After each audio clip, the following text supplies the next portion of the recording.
आई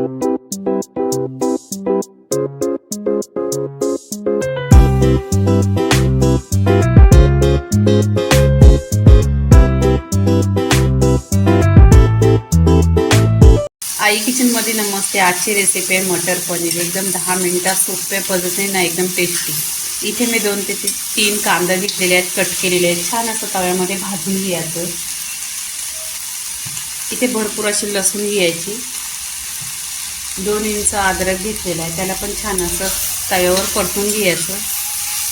लसूण आणि अद्रक छान असा गोल्डन कलर झालेला आहे. इथे आहे ना टोमॅटो टाकून घ्यायचं. 2 ते 3 टोमॅटो कट केलेले आहेत, ते पण छान असं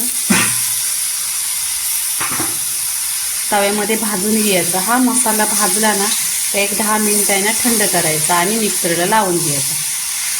बघा छान असा मसाला वाटून घेतलेला आहे एकदम. इथे गॅसवर कढई ठेवलेली आहे, त्याच्यामध्ये 1 चमचा तेल टाकलेला आहे. तेल छान असं गरम करून घ्यायचं. तेल गरम झालं का 1 चमचा जिरं टाकायचं. जिरं पण छान असं तडतडलं पाहिजे. तेल इथं करकरून असं गरम झालेलं आहे, जिरं पण छान असं तडतडलंय. आता आपण जे वाटण केलेलं आहे ते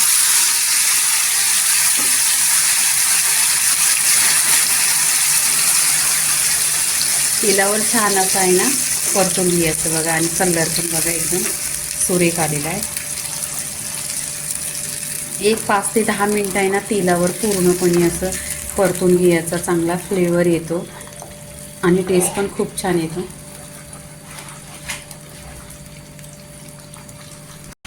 इथे मसाला आहे ना छान असा 10 मिनिटं तेलावर परतून घेतलेला आहे. छान असा कलर आलेला आहे. इथे आपण आहे ना सुके मसाले टाकायचे.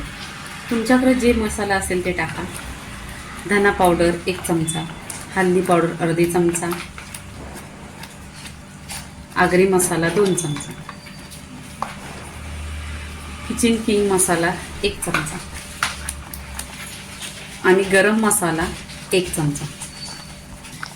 इथे आहे ना मी 2 चमचा कस्तुरी मेथी घेतली. छान अशी चोलायची अशा हाताने आणि टाकवायची. इथे मसाला आहे ना छान असा परतायचा. गिरेवी एक जीव करून घ्यायचा. इथे गरम पाणी करून घेतलेलं आहे. गरम पाणी टाकायचं, म्हणजे गरम पाण्याने आहे ना तरी खूप छान येते.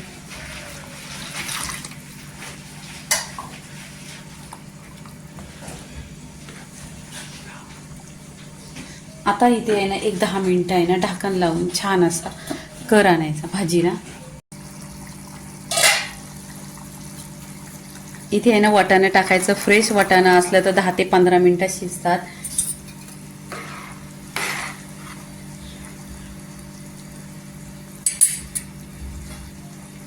इथे आहे ना स्लो गॅस करायचा एक 10 मिनिटं. इथे 10 मिनिटं झालेली आहेत. आता चवीनुसार मीठ टाकायचं.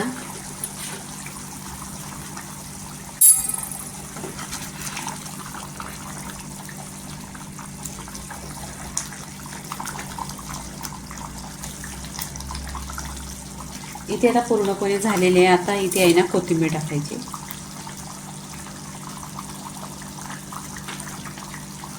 इथे आता गॅस बंद करायचा. पूर्णपणे भाजी झालेली आहे.